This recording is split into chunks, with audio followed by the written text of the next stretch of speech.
नमस्कार, आप सभी का स्वागत है एनसीईआरटी सीरीज में। आज हम बात करेंगे ज्योग्राफी एनसीईआरटी क्लास 7th के थर्ड चैप्टर के बारे में। इसके दोनों पहले के जो चैप्टर मैं आपको करवा चुका हूँ। थर्ड चैप्टर आपका अवर चेंजिंग अर्थ, हमारी बदलती हुई पृथ्वी। हमारी जो अर्थ है, धरती है, पृथ्वी है, उसमें चेंज कैसे होते हैं, ठीक है, बाहर के फोर्स की तरफ से और जो अंदर की तरफ फोर्स की तरफ से चेंज होते हैं, उन सब के बारे में बात करेंगे।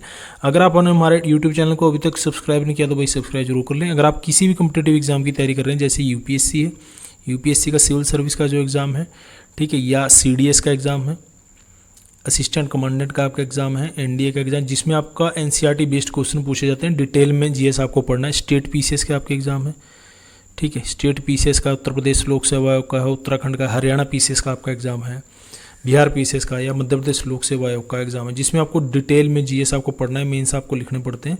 तो आप हमारे चैनल को जरूर सब्सक्राइब कर लें। ये पीडीएफ हिंदी में है, लेकिन मैं आपको हिंदी और इंग्लिश दोनों में टर्म बताता हुआ चलूँगा। इसमें आपको बिल्कुल भी कंफ्यूज नहीं होना हिंदी और इंग्लिश में, ठीक है। साथ साथ में चीज़ें क्लियर करता हुआ चलूँगा। इसमें मैप के द्वारा मैं बहुत अच्छे से आपको ये चीज़ें समझा दूंगा। इसमें ये चीज़ें भी बता रखी हैं कि जैसे कि जो फोर्स है हमारी धरती में, जो बदलाव होते हैं, कैसे कैसे बदलाव होते हैं और कौन कौन से फोर्स हैं जिससे ये सारी चीज़ें चेंज होती हैं। पूरी की पूरी पीडीएफ है।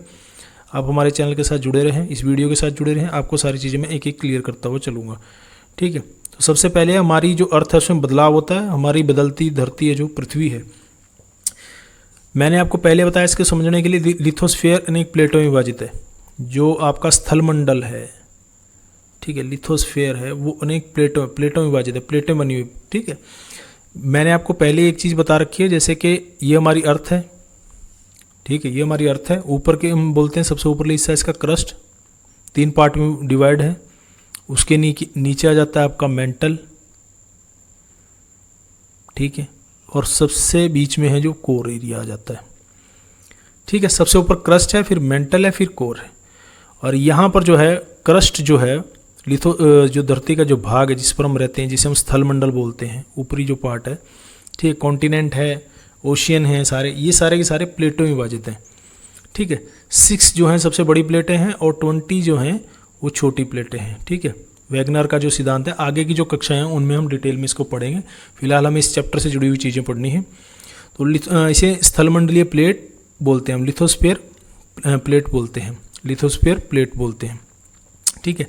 आपको ये पता ही होगा, पहले मैं बता चुका हूँ, पिछले के चैप्टर में चीज़ें क्लियर कर चुका हूँ। जैसे क्रस्ट के नीचे वाला जो एरिया है, जो मेंटल का ऊपर वाला एरिया है, यहाँ पर है मैग्मा, ठीक है, जो गर्म और पिघली हुई अवस्था में रहता है, पूरा का लिक्विड फॉर्म में रहता है, ठीक है। जैसे हम धरती के अंदर जाते हैं, टेम्परेचर आपको पता ही बढ़ता चला जाता है, ठीक है।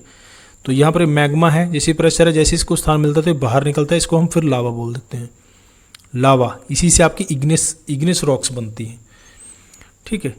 तो प्लेट है, प्लेट इसके ऊपर तैरती रहती है, प्लेट इसके ऊपर संचलन में रहती है, धीमी गति से चारों तरफ प्लेटें घूमती रहती हैं। वर्ष में कम से कम कुछ मिलीमीटर के लगभग इसमें घूमती रहती हैं, अराउंड, वेरी वेरी स्लोली, ठीक है। पृथ्वी के अंदर पिघले हुए मैग्मा में होने वाली गति के कारण ऐसा होता है। पृथ्वी के अंदर ये जो पिघला हुआ मैग्मा है वृत्तीय रूप से, सर्कुलर रूप में घूमता रहता है, ठीक है। ये चीज़ तो बेसिक होगी आपकी। उसके बाद है प्लेटों की इस गति के कारण पृथ्वी में परिवर्तन होता है। जैसे जो अर्थ का इन्होंने बता रखा है, पृथ्वी का जो फोर्स है, गति को उन बलों के आधार पर विभाजित किया जिसके आधार पर ये गतियाँ उत्पन्न होती हैं। जैसे कि पृथ्वी के आंतरिक भाग में जो घटित होते हैं, इनको एंडोजेनिक फोर्स बोलते हैं। 2 तरह के इन्होंने फोर्स बता रखे हैं, जो बल है, ठीक है। एक तो है आपका एंडोजेनिक फोर्स, फर्स्ट वाला, जो अंदर की तरफ से जो फोर्स लगता है धरती के, और जो बल पृथ्वी पर किस सतह पर उत्पन्न होते हैं, यानी कि बाहर की तरफ से लगते हैं, इसको एक्सोजेनिक फोर्स बोलते हैं। सेकंड वाला है आपका एक्सोजेनिक फोर्स, ठीक है, इन्होंने बता रखा है। और ये मैप से आपको बहुत अच्छे से समझ में आ जाएगा। इस मैप से आपको ये बहुत ही अच्छे से समझ में आ जाएगा। जो पृथ्वी की गतियाँ बता रखी हैं, इसमें जो फोर्स लगते हैं 2 तरह से बता रखे हैं। एक तो आपका अंतर्जनित बल है, जिसको इन्होंने बोला हुआ है आपका एंडोजेनिक फोर्स, यानी कि जो अंतर्जनित बल है, जो अंदर की तरफ से फोर्स लग रहा है। और बाहर वाला है एक्सोजेनिक फोर्स, ठीक है। तो जो अंदर की तरफ से बल लग रहा है, उससे क्या क्या होगा, उसकी तरफ से एक तो अचानक सडनली होगा, जैसे भूकंप आ गया, भूकंप सडनली आएगा, ठीक है, अर्थक्वेक आ गया आपका, वोल्केन्स हो गए, ज्वालामुखी फट पड़ता है, ठीक है। लैंडस्लाइड्स आपने देखा होगा, किसी को पता होगा, पहाड़ों वगैरह में होती रहती है लैंडस्लाइड, भूमि एक तरह से नीचे हो जाती है। दूसरी तरफ है पटल विरूपण बल, जिससे आपके माउंटेन का निर्माण होता है, ठीक है। माउंटेन का इसके बारे में नहीं बताया गया, इसके बारे में बता रखा है। ये बहुत लंबे प्रोसेस में होता है, इसमें एक चैप्टर और आएगा, उसमें मैं आपको चीज़ें क्लियर करता हुआ चलूँगा। और दूसरी तरफ है जो बाहर की तरफ से एक्सोजेनिक फोर्स लगता है, ठीक है, जो बाहर की तरफ से आपका फोर्स लगता है उसको बोलते हैं, जैसे कि इरोशन हो गया, ठीक है, यहाँ से टूट टूट के आगे मैं आपको क्लियर करता, इरोशन हो गया और डिपोजिशन हो गया, निक्षेपण हो गया, यहाँ से चीज़ उठा करके और यहाँ पर शिफ्ट कर दिया, ऐसे ये चीज़ होती है आपकी एयर के द्वारा, हवा के द्वारा होती है, नदियों के द्वारा होती है, ठीक है, जैसे कि नदी है, बहता जल है, पवन है, विंड है, ठीक है, इनके द्वारा होगी। और सी वेव्स हैं, उनके द्वारा हो जाती है, ठीक है, ग्लेशियर के द्वारा भी ये चीज़ होती है। तो ये दोनों तरह के फोर्स हैं, ये आपको समझना है, ये दो तरह के फोर्स हैं, ये अंदर की तरफ से जो फोर्स लग रहे हैं और ये आपके बाहर की तरफ से जो फोर्स लग रहे हैं। इससे जो अर्थ है उसमें बदलाव होता है, अर्थ का जो ऊपर का हिस्सा है उसमें बदलाव होता है, ठीक है। फिर इसमें चीज़ें समझा रखी हैं, जैसे कि आपको वॉल्केंस के बारे में बताया हुआ है, ठीक है, वॉल्केंस के बारे में आपको बता रखा है, जो ज्वालामुखी है, जो क्रस्ट पर एक ऐसा छिद्र है जिससे पिघले हुए पदार्थ अचानक से बाहर निकलते हैं। ज़्यादातर क्या निकलता है, लावा निकलता है, जैसे मैंने आपको बता दिया, यहाँ पर इन्होंने बता भी रखा है चीज़। ये आपका मैग्मा हो गया, मैग्मा चैम्बर हो गया आपका, ठीक है, जहाँ पर ये आप मैग्मा भरा हुआ है, ये आपका मैग्मा चैम्बर हो गया, ठीक है। ये आपका क्रस्ट हो गया, देखिए मैंने पहले आपको मैप से भी चीज़ बता रखी है, ये क्रस्ट का एरिया हो गया, प्रॉपर्टी लिखा हुआ। ये मेंटल का जो ऊपर का हिस्सा है, यहाँ पर ये भरा रहता है, ठीक है, ये ऐसे हो गया। और जैसे ही इसे कोई छिद्र मिलता है, जैसे ही इसे कोई वेंट मिलता है, निकास निकलता है, निकलने के लिए ऐसे ही निकल जाता है बाहर, और यहाँ से भी जैसे ऐसे करके ऐसे निकल रहा है ऐसे, ठीक है। बाहर की तरफ इसे लावा बोलेंगे, अंदर की तरफ रहेगा आपको इसे मैग्मा बोलेंगे, बाहर की तरफ रहेगा तो इसे लावा बोलेंगे। ये क्वेश्चन आता है आपका, हालांकि सिंपल सा क्वेश्चन है, ठीक है। और फिर ये क्रेटर जो ये बन जाता है, शंकु के आकार बन जाता है, इसे क्रेटर बोलते हैं, इसे क्रेटर बोलते हैं। ये आपकी गैसेस हो गई, ठीक है, ये आपकी गैस हो गई, गैसेस निकलती हैं इससे, ठीक है, और ऐश निकलती है, राख निकलती है, ठीक है। ज्वालामुखी से क्वेश्चन अगर आपके पास आए, वोल्केन से क्या क्या निकलता है, ठीक है, गैसेस निकलती हैं, ऐश निकलती है और लावा निकलता है, ठीक है। ये ऊपरली हिस्से में इसमें भरा रहता है और ये बाहर की तरफ ऐसे एकदम से निकल जाता है, तो इससे बदलाव होता है, इससे पर्वत बनते हैं, ठीक है, बहुत बड़े एरिया में फैल जाता है। तो बाहर की तरफ निकलता है तो क्या होता है, बेसाल्ट इग्नेस जो एक रूप है इग्नेस रॉक्स का, अंदर की तरफ जमा हो जाता है, तो ये क्या बनता है, ग्रेनाइट बनता है। ये पहले के चैप्टर में वैसे मैं आपको क्लियर कर चुका हूँ। या शब्द का बता रखा है इन्होंने, एंडोजेनिक अंदर की तरफ से जो फोर्स निकलता है, एक्सोजेनिक बाहर की तरफ से, एंडोजेनिक और एक्सोजेनिक। तो ये वॉल्केन्स का हो गया, ठीक है। इसी प्रकार से दूसरा इन्होंने लिथोस्फेरिक प्लेट में इन्होंने बता रखा है, जो गति करने पर पृथ्वी स्तर पर कंपन जो पैदा होता है। पहले तो आपका ये हो गया, नीचे की तरफ से जो फोर्स लगता है मैग्मा की तरफ से, ठीक है, लावा निकलता है बाहर। दूसरा हो गया जब प्लेटें आपस में टकराती हैं एक दूसरे से, तो कंपन पृथ्वी के चारों ओर गति करता रहता है। इस कंपन को हम भूकंप बोलते हैं, अर्थक्वेक बोलते हैं, ठीक है। भूपर्पटी क्रस्ट के नीचे एक स्थान पर कंपन पैदा आरंभ होता है और उसे उद्गम केंद्र हम बोलते हैं, ठीक है, जहाँ से ये होता है, इसे हम बोलते हैं इंग्लिश में। मैप से मैं आपको समझा देता हूँ, मैप से बहुत अच्छे से चीज़ समझ में आपके आ जाएगी, मैप से चीज़ आपकी क्लियर हो जाएगी। जैसे कि यहाँ से प्लेटें टकराती हैं, जैसे ये इन्होंने वो दे रखा, ये इसकी तरफ संचलन कर रही है और ये इस तरफ, बीच में कहीं पर किनारा टकराता है, तो यहाँ पर ये क्या हुआ, फोकस, उद्गम केंद्र, फोकस, यहाँ से शुरुआत हुई इसकी, इसे उद्गम केंद्र, वह स्थान जहाँ पर भूकंप उत्पन्न होता है, भूकंप ऊर्जा एनर्जी यहाँ से निकलती है, इसे फोकस बोलते हैं, इसे फोकस बोलते हैं। सबसे पहले जहाँ पर ये वेव्स पहुँचती हैं, सबसे पहले जहाँ पर पहुँचेंगी, सबसे नज़दीक, इसे एपी सेंटर बोलते हैं, अधिकेंद्र, ठीक है, इसे हम एपी सेंटर बोलेंगे, इसे हम एपी सेंटर बोलेंगे, ठीक है। जो आपकी देखा जाता है कहाँ पर भूकंप है, वो एपी सेंटर पे देखा जाता है, धरती के अंदर देख नहीं सकते। यहाँ पर जब सबसे पहले जहाँ पर वेव्स पहुँचती हैं, जहाँ पर सबसे पहले आपकी ये तरंग पहुँचती है, ठीक है। उसके बाद है प्लेट सीमा दे रखी है, ये तो मैंने आपको बता ही दिया, भूकंप चारों दिशाओं में बाहर की तरफ फैलती हैं, जैसे ऐसे ऐसे बढ़ती चली जाती हैं वेव्स। सबसे ज़्यादा जो नुकसान होता है भूकंप का कहाँ होता है, जहाँ पर सेंटर होता है, केंद्र होता है, फिर बाहर की तरफ ऐसे ऐसे फैलती चली जाती है, ऐसे ऐसे ऐसे करके बढ़ती चली जाती है। ये 3 तरह की होती हैं, ठीक है। भूकंप से जो वेव्स निकलती हैं 3 तरह की निकलती हैं, एक पी निकलती है, फिर एस निकलती हैं और लास्ट में निकलती हैं एल। जब हम आगे कक्षाओं में पढ़ेंगे चैप्टर, उसमें डिटेल में पढ़ेंगे। जो ये चीज़ होती है, ये कोर को, मेंटल को और आपके क्रस्ट को तीनों क्रॉस कर जाती है, पी जो होती है, ठीक है, अनुदैर्घ्य तरंगे जो होती है। एस जो होती हैं वो कोर एरिया में नहीं जा पाती और क्रस्ट और मेंटल में जा पाती है, और ये धरातल पे रहती है, ये क्रस्ट में रहती है आपकी पृष्ठीय तरंगे, ठीक है। ये तीनों पी एस एल तीनों तरह की वेव्स निकलती हैं जो भूकंप होता है तो, ठीक है। ये प्लेटों के टकराने से होता है। फिर ये इनके बारे में दे रखा है, थोड़ा सा डिटेल में दे रखा है। जैसे गुजरात में भूकंप आया था, गुजरात के भुज में आया था 2001 में। और भूकंप कैसे मापा जाएगा भूकंप को, ठीक है। भूकंप के बारे में जो कैसे मापा जाएगा इसे, अर्थक्वेक को मेजरमेंट कैसे किया जाएगा इसको बोलेंगे सिस्मोग्राफ, भूकंप लेखी। हिंदी में बोल देंगे भूकंप लेखी, इंग्लिश में बोल देंगे इसे सिस्मोग्राफ।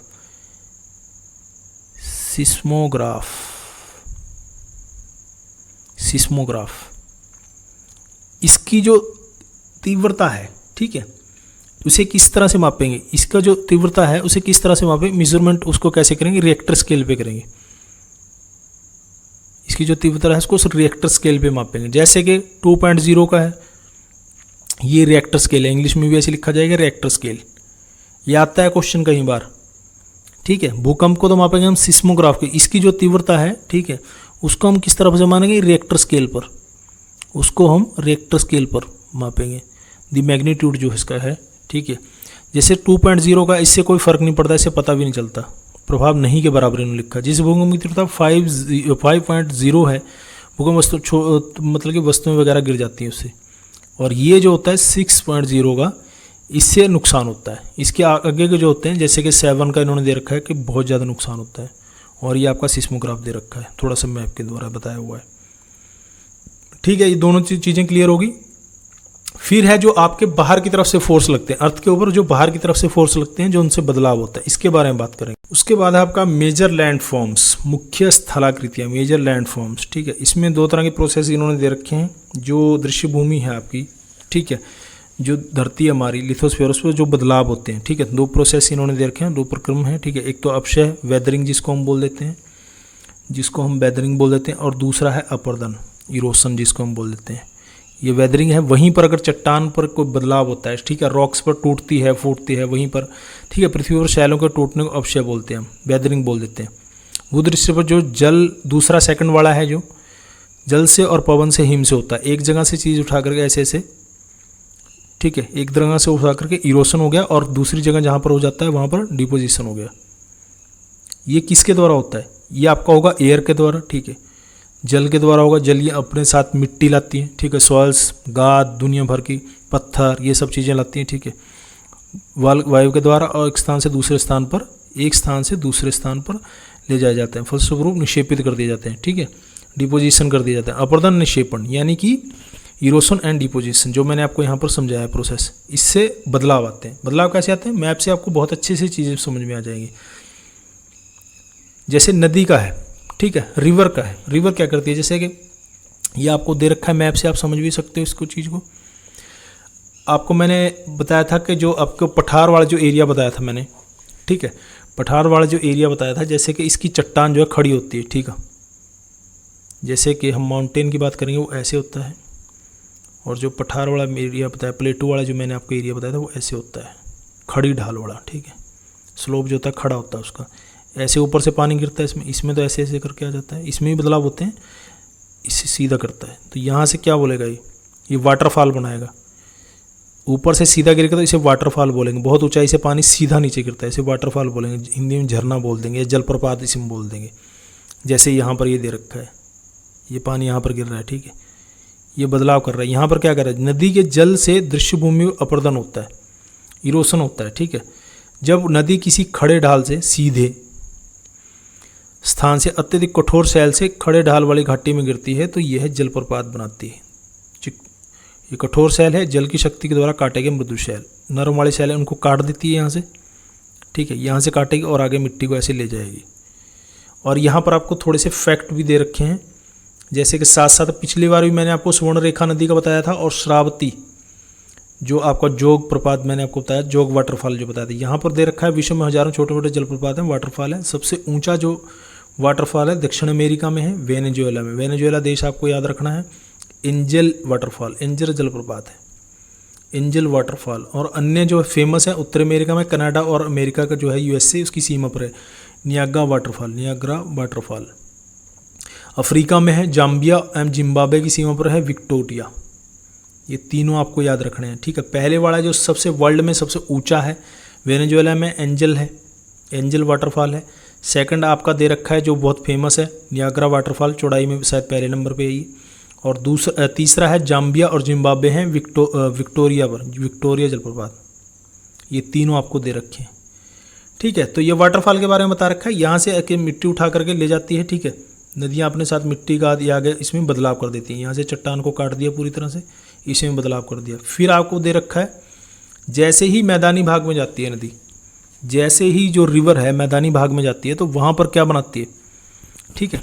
वहाँ पर क्योंकि ढाल जो है वो मंद हो जाता है, ठीक है। ढाल जो मंद हो जाता है इसे विसर्प बनाती है। इसे इंग्लिश में क्या बोलेंगे, विसर्प को इंग्लिश में बोलेंगे मेंडर, मेंडर, ठीक है। विसर्प बनाती है ये। जैसे ऐसे ऐसे ये आपको मैप से बहुत अच्छे से चीज़ें समझ में आ जाएंगी, ऐसे ऐसे करके। क्योंकि बहाव कम हो जाता है पहाड़ी एरिया में, जैसे जाते हैं पहाड़ी एरिया से जैसे नदी गिरती है तो बहाव बहुत तेज होता है। जैसे कि ऊपर प्लेटू से आपको बता रखा था बहाव बहुत ज़्यादा है। जैसे ही मैदानी भाग में आएगी, ठीक है, प्लेन एरिया में आएगी तो ऐसे ऐसे बहाव कम हो जाता है, ऐसे हो जाता है। तो यहाँ पर क्या है, यहाँ पर कटाव होता है, ठीक है। यहाँ पर जो आपको दे रखा है, यहाँ पर दोनों वो प्रोसेस हो रहे हैं। यहाँ पर दोनों जो मैंने आपको बताए थे अपक्षय वाले, अपक्षय अपर्दन और निक्षेपण वाला, इरोशन और डिपोजिशन वाला काम हो रहा है, ठीक है। इरोशन और डिपोजिशन वाला दोनों काम यहाँ पर हो रहे हैं। जैसे यहाँ पर देखोगे यहाँ पर कटाव है, यहाँ पर फिर ये चीज़ छोड़ दी है, यहाँ पर फिर कटाव हो गया, यहाँ पर फिर ये चीज़ छोड़ दी है, यहाँ पर ज़्यादा कटाव हो गया, ठीक है। यहाँ पर इस तरफ छोड़ दिया, ऐसे करके। यहाँ पर जो ये बच जाती है ऐसे करके, देखिए कटा, यहाँ पर ज़्यादा चीज़ें छोड़ दी, ठीक है। अपने जो मिट्टी है गाद है यहाँ पर ज़्यादा ऐसे करके हो गया। तो यहाँ पर जो एरिया है यहाँ पर नदी फिर इस तरफ आ गई। इसको विसर्प बोलते हैं, सर्पीला आकार सांप की तरह होती है ऐसे। ये मैदानी भाग में नदी बनाती है, ठीक है, मोड़दार। ये आपको क्वेश्चन पूछे जाएंगे एग्जाम में, ठीक है। ये जो बच गई इसको हिंदी में बोलेंगे चाप झील, इसे हिंदी में बोलेंगे चाप झील। इंग्लिश में से क्या बोलेंगे, इंग्लिश में से बोलेंगे एक्सब्लो झील, oxbow lake, oxbow lake, oxbow lake, ठीक है। जो बच गई है साइड में एक्सबो लेक, ये क्वेश्चन भी आता है आपके पास। और हिंदी में से बोलेंगे चाप झील, ठीक है। यहाँ पर ये थोड़ा सा मैं दिखा देता हूँ आपको। जैसे मैदानी भाग में प्रवेश करती है तो मोड़दार मार्ग पर बहने लगती है। इन बड़े बड़े मोड़ों को विसर्प बोलते हैं, मिएंडर बोलते हैं। इसके बाद विसर्पों के किनारों पर लगातार अपर्दन निक्षेपण होता रहता है, ठीक है। जो मैं आपको अभी बता रहा था, विसर्प लूप से निकट आते जाते हैं और विसर्प लूप नदी से कट जाते हैं। जैसे कि ये कट गया है, अलग हो जाते हैं, जिसे चाप झील बोलते हैं, एक्सबो झील बोलते हैं। ये कट गया बाद में क्योंकि यहाँ पर निक्षेपण बहुत ज़्यादा होने लगा, फिर नदी इस तरफ से बहने लगी, अपने तटों से बाहर चली जाती है, ठीक है। ये तटबंध और नेचुरल जो होते हैं, ठीक है, तटबंध ये बनाए भी होते हैं। फलस्वरूप निकटवर्ती क्षेत्र में बाढ़ आ जाती है, महीन मिट्टी अन्य पदार्थों से निक्षेपण करती है, ठीक है। बाढ़कृत मैदान, ये तटबंध, ये सारी धाराओं में विभाजित हो जाती है। फिर आगे दे रखा है, जैसे आपको मैप से बहुत अच्छे से चीज़ में समझ में आ जाएगी। ये चीज़ इन्होंने बता रखी है। जैसे अनेक धाराओं में नदी, जैसे समुद्र में मिलने से पहले, ओशन में मिलने से पहले, ठीक है, सी में मिलने से पहले, समुद्र में मिलने से पहले नदी क्या बनाती है, डेल्टा बनाती है। जो बचे हुए अपने साथ लाती है, जैसे यहाँ पर मिट्टी, गाद, महीन कण, ये सब, इसको हम डेल्टा बोलते हैं। पूरे को इसको बोलेंगे हम डेल्टा। हिंदी में वही है, इंग्लिश में वही है। सबसे बड़ा डेल्टा कौन सा है, गंगा ब्रह्मपुत्र का डेल्टा, जिसे हम सुंदरवन का डेल्टा बोलते हैं, ठीक है। ये क्या है, वितरिकाएँ, वितरिकाएँ होती हैं। ये नदी बहुत हिस्सों में बढ़ जाती है, ठीक है, इसे हम वितरिकाएँ बोलते हैं, डिस्ट्रीब्यूटरी। वितरिका इंग्लिश में डिस्ट्रीब्यूटरी बोलेंगे, डिस्ट्रीब्यूटरी, ठीक है, इन्हें हम वितरिकाएँ बोलेंगे। और ये जो पार्ट है पूरा वितरिकाओं के बीच और साथ में ये जो मिट्टी वगैरह है, ये फैला हुआ है समुद्र में मिलने से पहले, ओशन में मिलने से पहले, ठीक है, सी में मिलने से पहले नदी डेल्टा बनाती है, इसे हम डेल्टा बोलेंगे। वितरिका कहा जाता है जहाँ नदी इतनी धीमी हो जाती है कि अपने साथ लाए गए मलबा, जो भी मलबा लाए साथ में, उसका निक्षेपण कर देती है, वहाँ पर बिखेर देती है, ठीक है। इससे बहुत से बदलाव होते हैं जो मैं आपको बता रहा था अपर्दन और निक्षेपण से। इससे बहुत सारे बदलाव, अगर आप ये चीज़ समझ में आपको आ गई। इरोशन वाला जो मैंने अपर्दन वाला बताया है, इरोशन, इरोशनल, ठीक है। और दूसरा है आपका डिपोजिशनल, ठीक है, डिपोजिशनल। इंग्लिश में से, हिंदी में से अपर्दन बोलेंगे और इसे निक्षेपण बोलेंगे। यानी कि अपने साथ जो भी जो भी रिवर है, एयर है, हवा है, ठीक है, नदी है, या फिर ग्लेशियर, जो भी अपने साथ लाता है, यहाँ से उठाता है इस चीज़ को, ऐसे ऐसे उठा लिया और इस चीज़ को यहाँ पर बिखेर दिया, इकट्ठा कर दिया यहाँ पर। तो यहाँ से स्थलाकृतियों में, लैंड फॉर्म्स में बदलाव होता है इसकी, इन दोनों की वजह से। तो ये तो हमने रिवर का बता दिया। फिर आगे है जो समुद्र की तरफ से, सी की तरफ से होता है, ठीक है, सी वेव्स की तरफ से होता है, समुद्री तरंग सी वेव की वजह से होता है, जो लगातार जो तट है, लिथोस्फीयर के जो तट है, ठीक है, चट्टान है, रॉक्स है, उनसे टकराती रहती है। जैसे समुद्री तरंग अपरदन निक्षेपण, अब तो समझ में आ गया, अपरदन निक्षेपण तटीय स्थलाकृतियां बनाता है। समुद्री तरंगें, जो समुद्री सी वेव्स हैं, लगातार शैलों से, लगातार रॉक से टकराती रहती है, ठीक है, जिससे इनमें दरार विकसित होती है। समय के साथ ये दरार बड़ी और चौड़ी हो जाती है। इनको समुद्री गुफा बोलते हैं। इनको क्या बोलेंगे? इसको समुद्री गुफा बोलेंगे, सी आर्च, ठीक है, समुद्री गुफा इसको बोलेंगे, सॉरी सी केव, इसको सी केव बोलेंगे। मैप से मैं आपको समझा देता हूँ, इसको बोलेंगे सी केव। जैसे कि सी वेव यहाँ से टकरा रही है, ये ऐसे दरार पैदा हो गया यहाँ पर, इसको सी केव बोलेंगे, ठीक है, सी केव बोलेंगे। जैसे क्रॉस हो जाती है, जैसे यहाँ पर थोड़ा सा, यहाँ पर ये क्रॉस हो गई, यहाँ पर ये दोनों तरफ क्रॉस हो गई, ठीक है, ऐसे ऐसे जाने लगा, दोनों, उस तरफ भी सी आ गया, इस तरफ भी सी आ गया आपका। जैसे कि ये चट्टान है, मान लो यहाँ पर कोई चीज़ है, यहाँ से टकरा रही है, ऐसे ऐसे करके उसने सुराग बना लिया, दोनों तरफ क्रॉस हो गई, ऐसे करके क्रॉस हो गई, उस तरफ भी वाटर आ गया, इस तरफ भी वाटर आ गया, क्रॉस हो गया। तो इसको तटीय मेहराब बोलते हैं, इंग्लिश में बोलेंगे सी आर्च, सी आर्च, और इसे बोलेंगे सी केव, ठीक है। ये मेहराब बन गई, ये मेहराब जैसा बनी गया। हिंदी में अगर आपने पढ़ रखा हो तो ऐसे मेहराब बना देते, जैसे बीच में निकलने का रास्ता होता है ऐसे, ठीक है, ऐसे बन जाते, सी आर्च बन जाता है। और जब ये ऊपर तक इसको तोड़ देती है पूरी तरह से, ऐसे एरिया बच जाता है, इसको स्टैग बोलते हैं। ये ऐसे एरिया रह जाता है तो इसे स्टैग बोलते हैं, इसे हम स्टैग बोलेंगे, ठीक है। और जहाँ पर ये तटों से सीधे सीधे टकराते हैं, ऐसे खड़े ढाल वाले तट होते हैं, उनको समुद्री भृगु या फिर सी क्लिफ, इनको सी क्लिफ बोल देंगे, सी क्लिफ, ठीक है। ये आपके समझ में आ गया। ये सी वेव के कारण होता है, जो लगातार तटों से टकराती रहती है, चट्टान से टकराती रहती है, रॉक से टकराती रहती है, ठीक है, इसके कारण होता है ये। फिर है हिमनद के, जो ग्लेशियर के हैं, आइस जो बदलाव करती है, ठीक है। हिमनद जो ग्लेशियर है, मानी बर्फ़ की जो नदियां हैं, ठीक है, अपने साथ नीचे कठोर चट्टान से ग्लासमी मिट्टी और पत्थरों को, ठीक है, बुलडोजिंग सॉयल एंड स्टोन के साथ पत्थरों को अपरदित करती रहती है, यहाँ से उखाड़ देती है। ग्लासमी पत्थरों से भूदृश्य का अपर्दन करती है। हिमनद गहरे गर्तों का निर्माण कर देती है, जैसे कि ये दिखा रखा है यहाँ पर। अपने साथ साथ नीचे की, ऊपर की तरफ आपको बर्फ़ दिखेगी, नीचे की तरफ आप मिट्टी है, पत्थर है, ये सब गहराई में उखाड़ती हुई इनके चलती है, गर्त बना देती है, यानी कि गड्ढा बना देती है। ऐसे गड्ढा बना दिया वहाँ पर, ठीक है, ऐसे ऐसे गड्ढा बन गया, वहाँ पर गड्ढा बन गया। तो वहाँ बाद में वहाँ पर क्या बन गया? बाद में वहाँ पर लेक बन जाती है, बाद में वहाँ पर लेक्स बन जाती है, ठीक है, जल भर जाता है और सुंदर झील जैसे बन जाते हैं। हिमनद के द्वारा छोटे छोटे शैल, रेत और तलछट मिट्टी में निक्षेपित कर दिए जाते हैं, ठीक है, रॉक्स, रेत, ठीक है, सॉयल। हिमनद हिमोड़ी से बोलते हैं।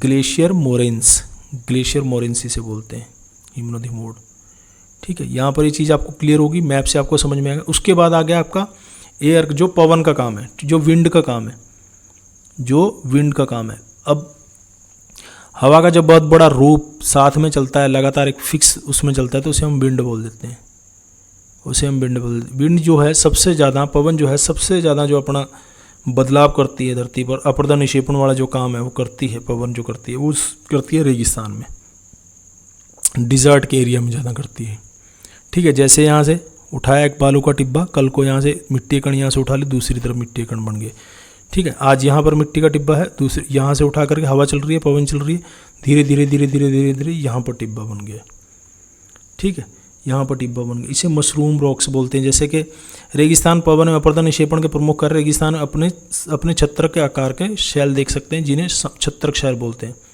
मशरूम रॉक्स इन्हें बोलते हैं।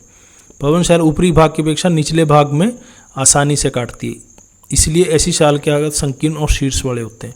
जैसे हम आगे की कक्षाओं में पढ़ेंगे तो फिर आपको बरखान वगैरह के बारे में पढ़ाना होगा, ऐसे ऐसे करके जो बन जाते हैं, ऐसे ऐसे आकृतियाँ बनती है जो रेगिस्तान में बनती हैं, ठीक है, बालू का टिब्बा मैंने आपको बता ही दिया। फिर आपको बता रखा है यहाँ पर, जैसे कि जब बालू के कण महीन और हल्के होते हैं, बहुत ही हल्के होते हैं, ठीक है, बहुत ही हल्के, बहुत ही बारीक होते हैं, तो वायु उनको उठाकर बहुत दूर तक ले जाती है, बहुत दूर तक ले जाती है। तो ये बालू कण विस्तृत क्षेत्र में, बहुत बड़े एरिया में ऐसे ऐसे करके, टिब्बा नहीं बनता, बहुत एरिया दूर की तरफ ले जाती है, मतलब वहाँ से, ठीक है, विस्तृत एरिया में निक्षेपित करती है, बहुत बड़े एरिया में निक्षेपित कर दिए जाते हैं, तो इसे लोएस बोलते हैं।